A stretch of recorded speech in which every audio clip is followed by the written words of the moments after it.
من الشيطان الرجيم. بسم الله الرحمن الرحيم. الحمد لله رب العالمين. الصلاة والسلام على النبي الأمي المكي المدني عربي الأبتهي القرشي السراج المضيء والكوكب الدري صاحب الوقار والسكينة المدفون بأرض المدينة الرسول المسدد والمصطفى الأمجد والمحمود الأحمد محبوب إله العالمين.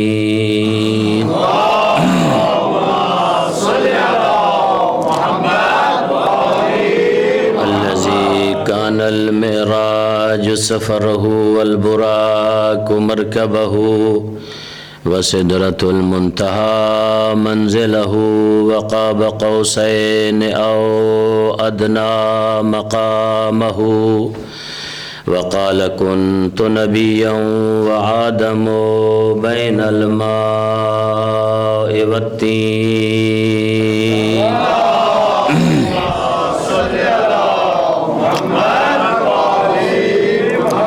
الذي في التوراة اشتهاره وفي الإنجيل أذكاره وفي الزبور أوصافه وفي القرآن إعلانه وما أرسلناك إلا رحمة للعالمين.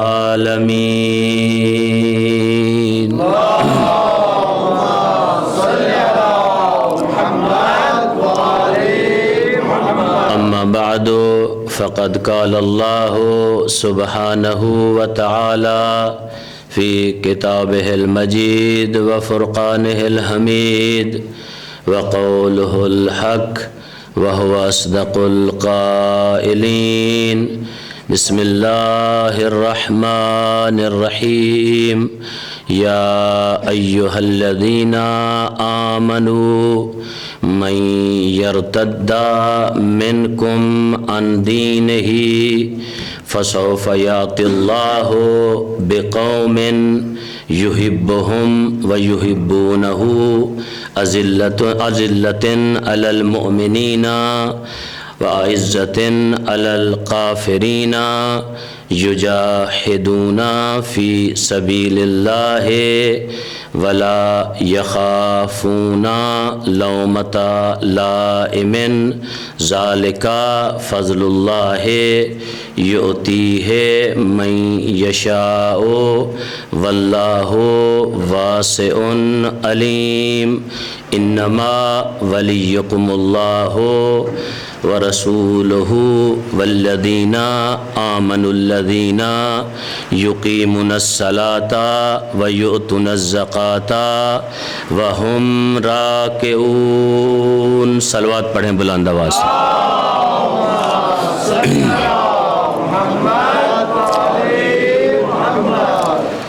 صاحبان دانش و فکر، میں یکم محرم الحرام سے لے کر اب تک مسلسل انہی دو آیات کی تلاوت کرنے کا شرف حاصل کر رہا ہوں، جو کہ سورہ مائدہ کی دو آیتیں ہیں، جس میں پروردگار عالم وہ اللہ کہ مسلسل یہ بھی کہتا آ رہا ہوں تاکہ ہمارے بچوں کو، بڑوں کو، مائیں بہنیں بیٹیاں، یہ زمانہ بہت خطرناک زمانہ ہے. لوگ نئے نئے عقیدے، نئی نئی باتیں اپنے تئیں بناتے جاتے ہیں اور ہماری نئی نسل کو تباہ کرنے کا ذریعہ بھی لوگوں نے بنایا ہوا ہے. اور بسا اوقات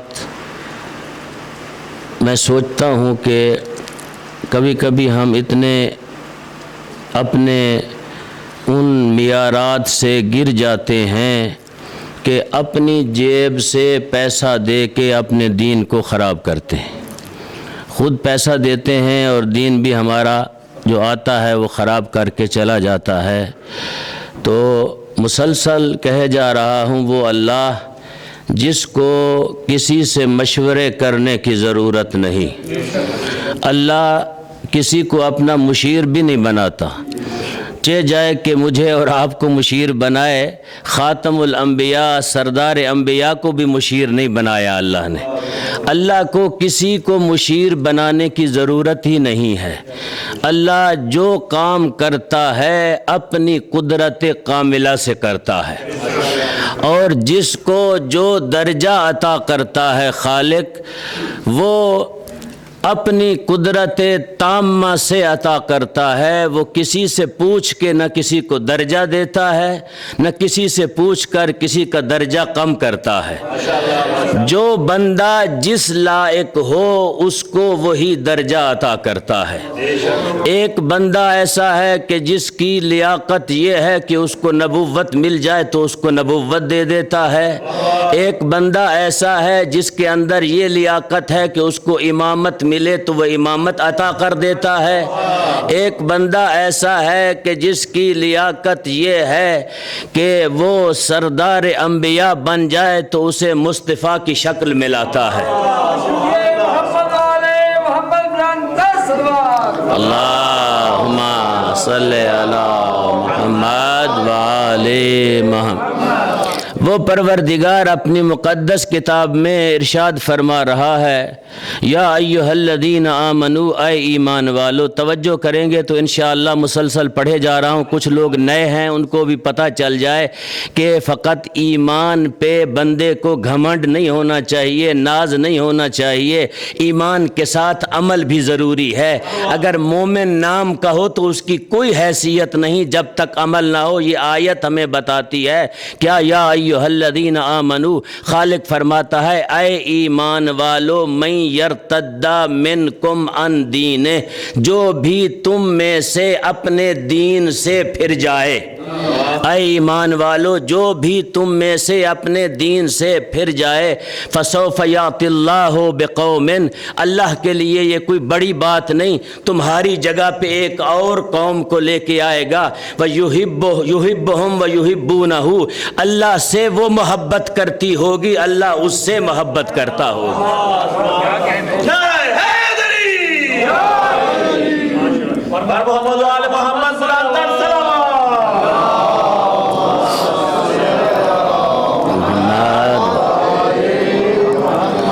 یحبہم ویحبونہ، وہ اللہ سے محبت کرتے ہوں گے، وہ اللہ کو چاہتے ہوں گے، اللہ انہیں چاہتا ہوگا. اور کیا ہوگا اس کے علاوہ؟ اذلۃ علی المؤمنین، جب مومنین کے سامنے جاتے ہوں گے تو خاک ساری سے پیش آتے ہوں گے. اعزۃ علی الکافرین، جب کفار کے سامنے جاتے ہوں گے تو سیسا پلائی ہوئی دیوار کی طرح کھڑے ہو جاتے ہوں گے. اور اس کے علاوہ اور کون سی صفت ہے؟ یجاہدون فی سبیل اللہ، اللہ کے راستے میں جہاد کرتے ہوں گے. اس کے علاوہ اور صفت کیا ہے؟ ولا یخافون لومۃ لائم، کسی کے دشنام دینے سے وہ ڈرتے نہیں ہوں گے. جو کرنا ہوگا وہ کر گزرتے ہوں گے، وہ کسی سے ڈرتے بھی نہیں ہوں گے. اس کے علاوہ اللہ فرماتا ہے فقط اس پہ بھی ناز نہ کرو، ذالک فضل اللہ، اللہ کا فضل بھی شامل ہو جاتا ہے ان لوگوں کے ساتھ. اگر اللہ کا فضل شامل نہ ہو تو پھر یہ لوگ کامیاب نہیں ہو سکتے. ذالک فضل اللہ ہے یؤتی ہے من یشاء، یہ فضل بھی اللہ ہر ایک کو نہیں دیتا، جس کو چاہتا ہے عطا کرتا ہے. ذالک فضل اللہ ہے یؤتی ہے من یشاء واللہ واسع علیم، اللہ واسع بھی ہے اور علم رکھنے والا بھی ہے، وسطوں والا بھی ہے اور علم رکھنے والا بھی ہے. صلوات پڑھیں بلند آواز سے.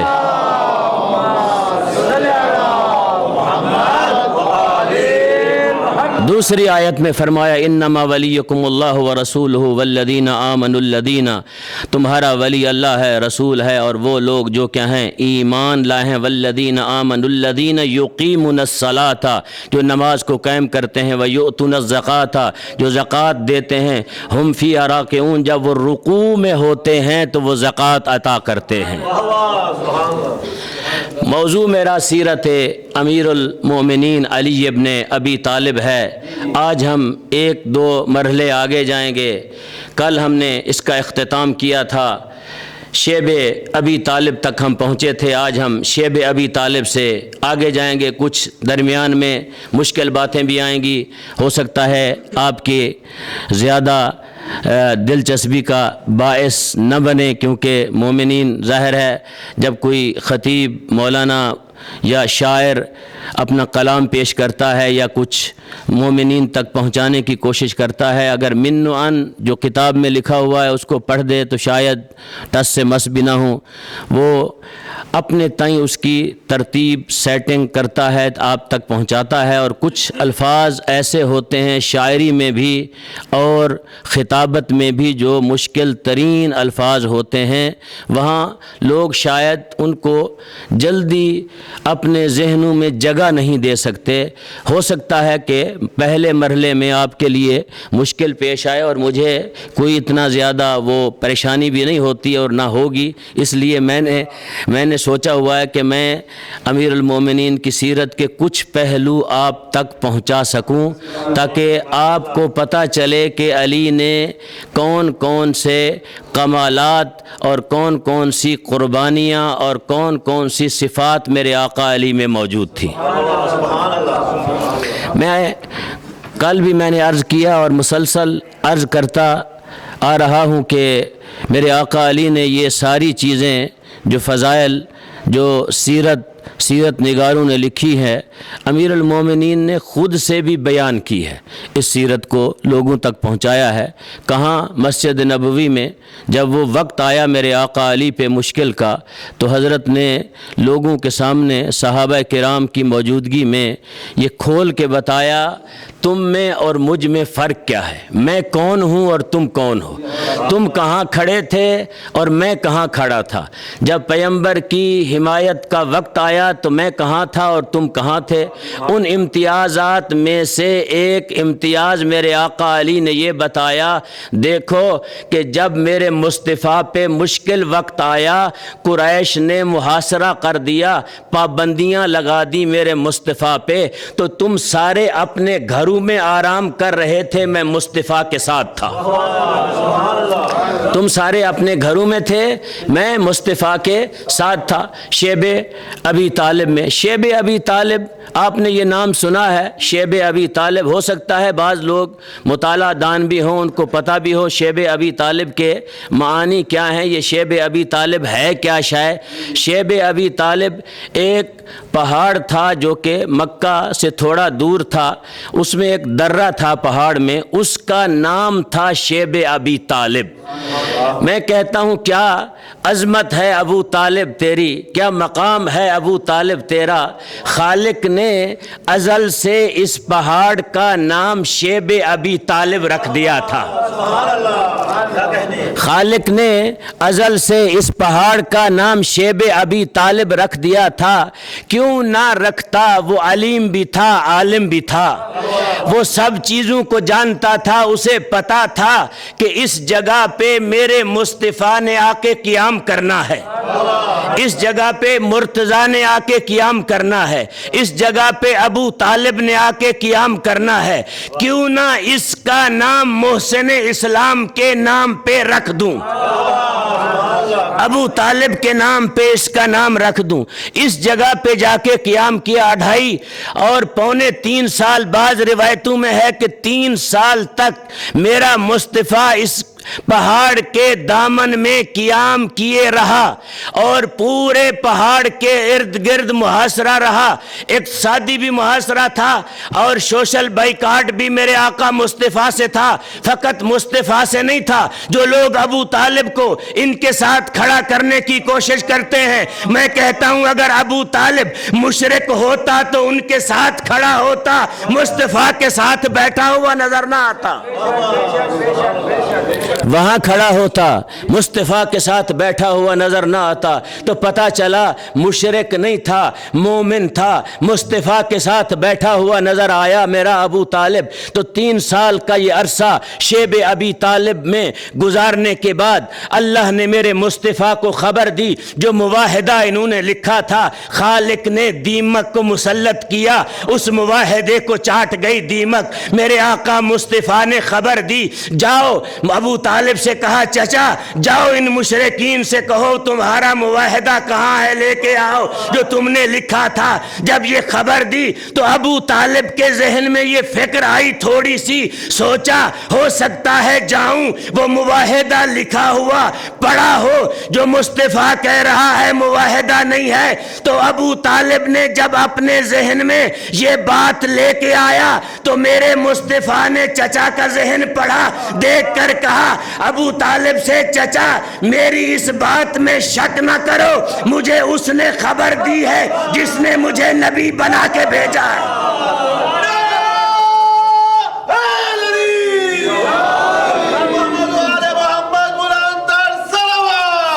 اللہم صلی علی محمد وآلہ محمد۔ مجھے اس نے خبر دی ہے جس نے مجھے نبوت سے نوازا ہے، جس نے مجھے یہ مقام والا عطا کیا ہے، اس نے خبر دی ہے۔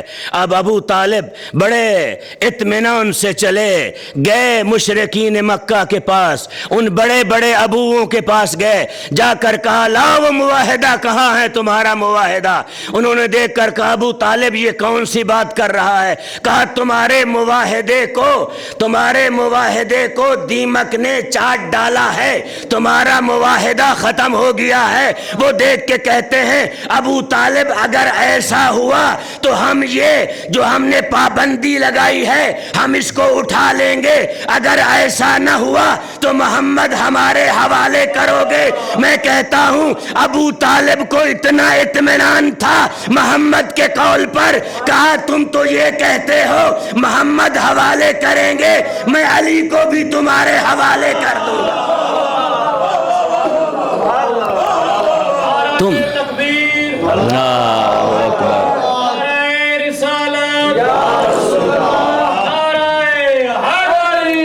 یا علی اللہم صلی علی محمد وآلہ محمد۔ تم یہ کہتے ہو تو میں علی کو بھی تمہارے حوالے کر دوں گا۔ اتنے اطمینان پہ فائز تھا میرا ابو طالب، قربان جاؤں ابو طالب تیری پاؤں کی خاک پہ، اللہ نے تجھے یہ عظمت عطا کی، ایسا بھتیجا عطا کیا، ایسا بیٹا عطا کیا، پوری کائنات کو فخر ہے، بلکہ یوں کہوں کہ جس پہ میرا خالق بھی فخر کرتا ہے، جس پہ پروردگار بھی فخر کرتا ہے، میرا اللہ یا نبی پہ فخر کرتا ہے یا علی پہ فخر کرتا ہے یا بطول عذرا پہ فخر کرتا ہے۔